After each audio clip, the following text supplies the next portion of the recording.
अस्सलाम वालेकुम रहमतुल्लाहि व बरकातुहू। 10th क्लास कैसे हैं आप? अल्लाह पाक हमको पढ़ने की तौफीक अता फरमाए और हम कुरान को ऐसा पढ़ें कि इसका हर वर्ड हमारे दिल में उतर जाए। और इंशाल्लाह मुताला कुरान कंप्लीट हम पढ़ेंगे जितना हमारे कोर्स में है। और हम इसको ऐसे सोच के नहीं पढ़ना है कि हमारा पेपर अच्छा आ जाए, हमें मार्क्स फुल मिल जाए। नहीं, इस सोच के साथ इसको पढ़ना है कि इसका हर वर्ड हमारे सीने में उतर जाए, हर कदम पर ये हमारी रहनुमाई करे। और इंशाल्लाह हम पढ़ेंगे इसको। तो सूरत है हमारी सूरतुल अनआम। सूरतुल अनआम जो है ये पूरी की पूरी मक्की सूरत है। मक्का में नाज़िल हुई थी। नबी करीम सल्लम की हिजरत से पहले नाज़िल हो चुकी थी ये, और जो पूरी की पूरी एक साथ नाज़िल फरमाई थी। 70,000 फरिश्ते हज़रत जिब्राइल अमीन के साथ सूरतुल अनआम लेकर उतरे थे। ये इस सूरत की शान है। और इस सूरत का आगाज़ हम्द से हुआ है। अल्हम्दु, तमाम तारीफ़ें तुम्हारे रब के लिए। और इस सूरत में अकीदा तौहीद के बारे में तफसीली गुफ्तगू हुई है। मैं आपको एक बात बताऊं, जितनी भी मक्की सूरतें हैं ना, उनमें तौहीद बयान हुई है कम्प्लीटली। जो मदनी सूरतें हैं ना, उनमें तकरीबन ज़्यादा अहकाम बयान हुए हैं और तौहीद भी बयान हुई है। लेकिन मक्की सूरतों में तौहीद बयान हुई है। क्यों? इंसान को मुसलमान होना इंसान के लिए ज़रूरी है। वो मुसलमान होगा तो उसके ऊपर फिर अल्लाह के कानून लागू होंगे कि अब उसने ज़िंदगी कैसे गुजारनी। अगर एक इंसान मुसलमान नहीं है, वो जितने मर्जी है अच्छे काम करे, अच्छी ज़िंदगी गुजारे, वो अल्लाह के यहाँ एक्सेप्ट नहीं होगी। तो मक्की सूरतें जितनी भी हैं, वहाँ सबसे ज़्यादा ज़ोर किस चीज़ के ऊपर दिया गया था? तौहीद के ऊपर, इस मुसलमान होने के ऊपर। ठीक है, तो इसीलिए इसमें ज़्यादातर तफसीली ज़िक्र किसका है? तौहीद का है। रसालत और आखरत के अक़ीदे का बयान भी है। कुरान करीम की सदाकत की खुसूसियात का ज़िक्र भी किया गया है। और इन सब बातों पर मुशरिकीन के एतराज़ात के जवाबात भी दिए गए। और चौथे रुकू में बयान किया गया कि अल्लाह ताला की आयात को जुटलाने पर से नबी करीम सल्लम सख्त गमगीन होते थे, तो आप सल्लम को इससे तकलीफ़ होती थी। उसका बयान भी किया गया है। बाकी हज़रत इब्राहीम अलैहिस्सलाम के दीन की, उनके दीन की पैरवी करने के बारे में और नबी करीम सल्लम का बताया और दिखाया हुआ कामयाबी का ज़ामन भी यही रास्ता। ये सारी चीज़ें इस सूरत में बताई गई हैं। तो सूरत बिस्मिल्लाहिर्रहमानिर्रहीम। अल्हम्दु, तमाम तारीफ़ें लिल्लाह, अल्लाह के लिए। अल्लज़ी, उस ज़ात के लिए। खलक़ा, जिसने पैदा किया। समावाती, आसमानों को भी। वल अर्ज़ा, और ज़मीन को भी। तमाम तारीफ़ें उस रब के लिए जिसने ज़मीन और आसमान को पैदा फरमाया। हर खूबसूरत इंसान, हर खूबसूरत चीज़, हर खूबसूरत मंज़र के पीछे आपका रब है। वजअल ज़ुलुमाती, और उसी ने बनाया अंधेरा। व नूर, और रोशनी। किसने बनाया? अल्लाह ने ही पैदा किए हैं। उसी ने बनाया ज़मीन को भी और अंधेरों को भी। यहाँ पर अंधेरों को जमा, अंधेरों के लिए जमा का सीगा और रोशनी के लिए वाहिद का सीगा लाया गया। तो इसे मुराजियत, रोशनी एक ही है। रोशनी की शराफत की वजह से, रोशनी एक ही रास्ता है अल्लाह की तरफ, वो रोशनी का रास्ता। वो अंधेरे बहुत सारे हैं। कुफ्र, शिर्क का अंधेरा, गुनाहों का अंधेरा, बेशुमार दुनिया पे अंधेरे ही अंधेरे हैं, इसलिए इसको जमा में फरमाया। थुम्मल्लज़ीना, फिर वो लोग जिन्होंने कफ़रू, कुफ़र किया। बिरब्बिहिम, अपने रब के साथ, बात संगत के लिए अपने रब के साथ। यहदिलून, वो क्या करते हैं? बराबर ठहराते हैं। अल्लाह खुदा के बराबर और चीज़ों को ठहराते हैं। अल्लाह की बात सिफ़ात, अल्लाह ताला अपनी तारीफ़ कर रहा है, गोया हमें अपनी तारीफ़ों का हुक्म दे रहा है। अल्लाह पाक अल्हम्द क्यों आया है? कि अल्लाह ख़ुद अपनी तारीफ़ कर रहा है और हमें अपनी तारीफ़ का हुक्म दे रहा है। इसकी तारीफ़ जिन अमूर पर है, उनमें से एक ज़मीन आसमान की पैदाइश भी है, दिन की रोशनी, रात का अंधेरा भी है। अंधेरों को जमा के लफ्ज़ से और नूर को वाहिद के लफ्ज़ से लाना, नूर की शराफत की वजह से।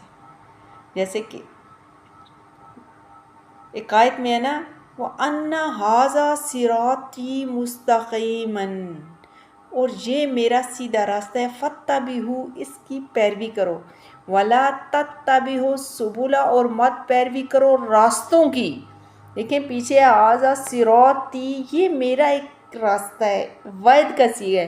अगर सुबुला, बहुत सारे रास्तों की पैरवी न करो, फतफर्रक बिकुम, वो आपको जुदा जुदा कर देंगे, अन सबील ही, मेरे रास्ते में। तो यहाँ पर भी राह रास्त अल्लाह के रास्ते को वायद रखा और गलत राहों को अल्लाह ने जमा के साथ रखा। अल्लाह ही काबिल हम्द है क्योंकि वो खालिक कुल है। फिर भी काफिर लोग अपनी नादानी से इसका शरीक ठहराएं, कभी बीवी औलाद कायम करते हैं, कभी शरीक ठहराते हैं। अल्लाह पाक इन सब बातों से पाक है।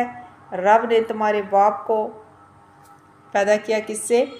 मट्टी से पैदा किया। हुवल्लज़ी, वही ज़ात है, खलक़कुम, जिसने पैदा किया तुमको, मिन तीनी, मट्टी से। सुम्मा कज़ा अजलन, सुम्मा फिर कज़ा मुकर्रर किया, अजलन एक वक्त, व अजलम मुसम्मन, और वक्त मुकर्रर तक, हिंदहू, उसके यहाँ। सुम्मा फिर अंतुम, तुम तमतरून, उसमें शक करते हो। वही तो है जिसने तुमको मट्टी से पैदा किया, फिर मरने का एक वक्त मुकर्रर किया और एक मुद्दत उसके यहाँ और मुकर्रर है। फिर भी तुम भी है काफिर, तुम अल्लाह के बारे में शक करते हो। शक की कोई गुंजाइश है? यहाँ पर कोई शक की गुंजाइश नहीं रहती। ये लफ्ज़ आ गया ना, मौत का वक्त भी इसी का मुकर्रर किया हुआ है, आखिरत के आने का वक्त भी उसी का मुकर्रर किया हुआ। अब पहली अजल से मुराद दुनियावी ज़िंदगी और दूसरी अजल से मुराद कब्र की रिहाइशगाह है। गोया पहली अजल जो है वह अजल मुसम्मा, वह है ना, वह क़ज़ा अजलन। गोया पहली अजल क्या है? ख़ास है, यानी हर शख्स की उम्र, और दूसरी अजल आम है, यानी दुनिया की इंतहा और इसका ख़ात्मा। हज़रत इब्ने अब्बास और मुजाहिद वगैरह फरमाते हैं क़ज़ा अजलन से मुराद मुद्दत दुनिया है। ये बात याद रखनी है, ये क्वेश्चन आ सकता है। अजलन सुम्मा क़ज़ा अजलन व अजलन मुसम्मा में क्या फ़र्क है? अजलन क़ज़ा अजलन, हज़रत इब्ने अब्बास और मुजाहिद वगैरह फरमाते हैं क़ज़ा अजलन से मुराद क्या है? मुद्दत दुनिया है। व अजलन मुसम्मा से मुराद इंसानी उम्र है। समझ आइए, इंसानी उम्र है। ये दो बातें आपने याद रखनी है। इसमें दो कौल हैं। कौन से दो कौल? एक, मौत का वक्त भी मुकर्रर किया हुआ है, आखिरत के आने का वक्त भी इसी का मुकर्रर किया हुआ है। और पहली अजल और क़ज़ा अजलन, पहली अजल से मुराद दुनियावी ज़िंदगी और दूसरी अजल से मुराद कब्र की रिहाइश, जो कब्र में इंसान रहता है। गोया पहली अजल क्या है? ख़ास है, जिसमें इंसान काम करता है, और दूसरी आम है। और इब्ने अब्बास और हज़रत मुजाहिद रहमतुल्लाह अलैह फरमाते हैं कि क़ज़ा अजलन से मुराद मुद्दत दुनिया है और अजल मुसम्मा से मुराद उम्र इंसानी है। फिर तुम तमतरून, और फिर तुम उसी के बारे में शक करते हो। अल्लाह ने तुमको पैदा किया है। हुवल्लज़ी व हुवल्लज़ी, और वही अल्लाह है, फिस्समावाति, आसमानों में भी, व फिल अर्ज़ी, और ज़मीन में। और वो अल्लाह आसमानों और ज़मीन में, यालमु, वो जानता है, सिर्रकुम, तुम्हारा बातिन भी, व जहरकुम, और तुम्हारा ज़ाहिर भी। सिर्रा कहते हैं पोशीदा चीज़ को, छुपी हुई चीज़ को। वो अल्लाह तुम्हारी पोशीदा चीज़ों को भी जानता है, वो अल्लाह तुम्हारे ज़ाहिर को भी जानता है। वह जहरकुम, ज़ाहिर को भी जानता है। वह यालमु, और वो भी जानते हैं, मा तक्सिबून, जो तुम कमाते हो, जो तुम कर रहे हो, जो अच्छा कर रहे हो, बुरा कर रहे हो, रब सबसे वाकिफ़ है। मा तक्सिबून, जो तुम कमाते हो, ताया हुए। यहाँ पर अगर यहाँ था ना, फिर मीनिंग आता है जो वो कर रहे हैं, तब हाजिर के लिए, और जहाँ गायब के लिए। तक्सिबून, जो तुम कमा रहे हो, जो तुम कर रहे हो, मेरा रब उससे वाकिफ़ है। वमा तातीहिम, और नहीं आई उनके पास मिन आयतिन कोई निशानी मिन आयाति रब्बी अपने रब की निशानियों में से इल्ला मगर कानू वो होते हैं हान हा उससे मोरिजीन मुंह फेरने वाले। यानी इन काफरों के पास कोई निशानी ऐसी नहीं आती मगर उससे क्या करते हैं, ये मुंह फेर लेते हैं। काफर की सरकशी की इंतहा बयान हो रही है। यहाँ पर आपकी हेडिंग आ सकती है कुफार को नाफरमानी पर सख्त इंतबाह, सख्त वार्निंग दी जा रही। यहाँ पर काफर की नाफरमानी पर उनको इस आयत में सख्त वार्निंग दी जा रही है। इनके पास कोई निशानी नहीं आती उनके रब की निशानियों में से मगर वो उससे इराज करते हैं, मुंह फेरते हैं।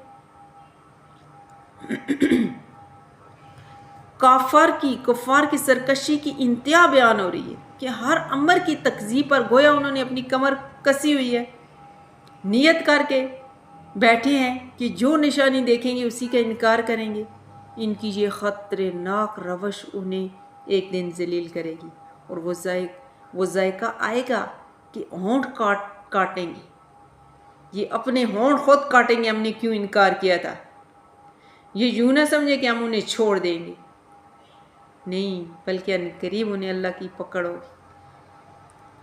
फ़क़त कज़्ज़बू और ताकीक बेशक उन्होंने जुटलाया बिल हक़ के हक़ को लम्मा जब जाअहुम वो आ गया उनके पास, जब उनके पास पहुँच आया फिर उन्होंने उसको क्या किया, कज़्ज़बू जुटलाया। फ़सौफ़ा अन करीब, सो बहुत जल्दी, फ़ा भी आया हुआ है, सौफ़ा भी आया हुआ है, ये किसी वाक़े को बहुत करीब लाने के लिए आता है।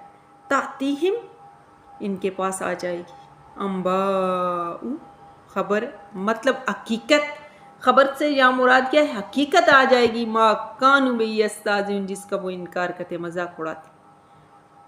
मा कानू जो वो थे बेही इसका यस्ताज़िऊन मजाक उड़ाते।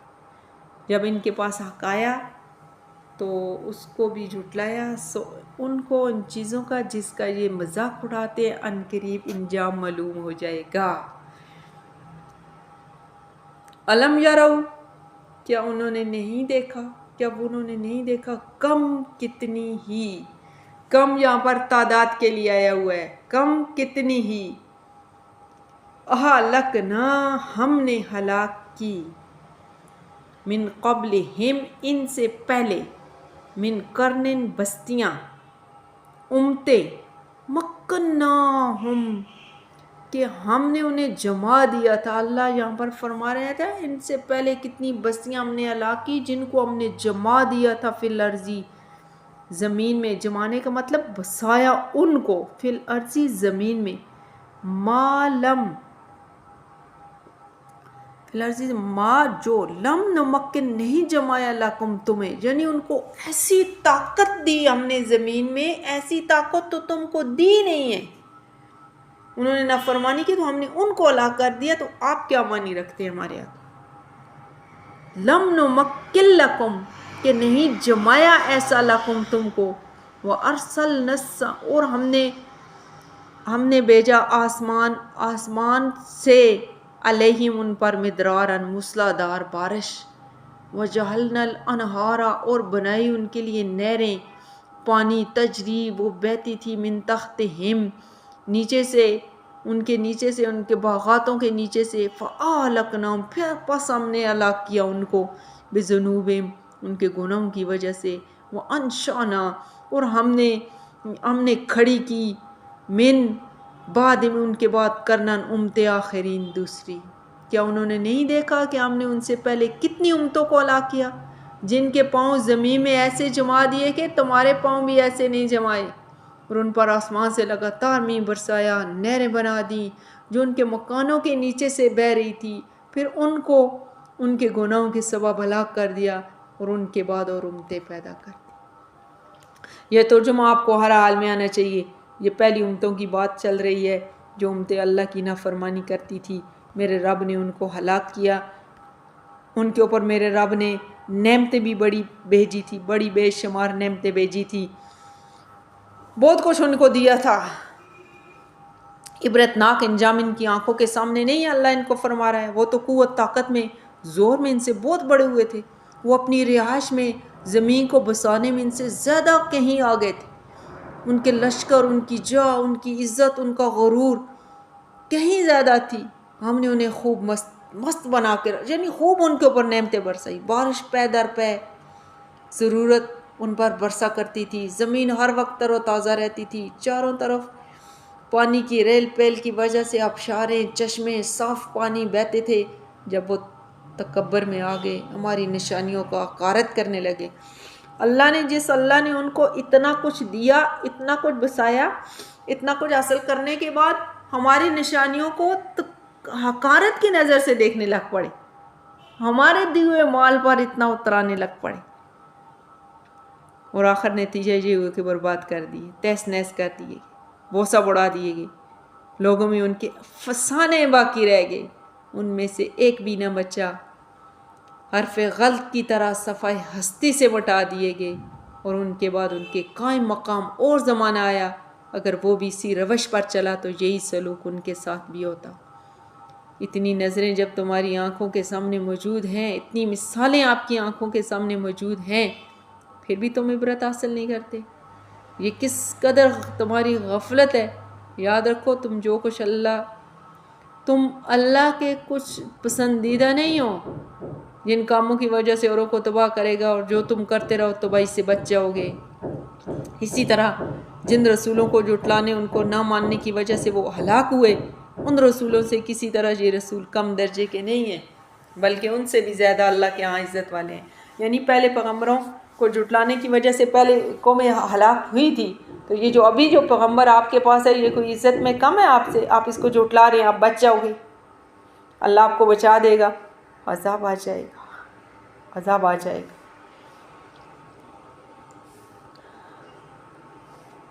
तो ये आज हमने कुछ आयात का तर्जुमा हमने पढ़ा है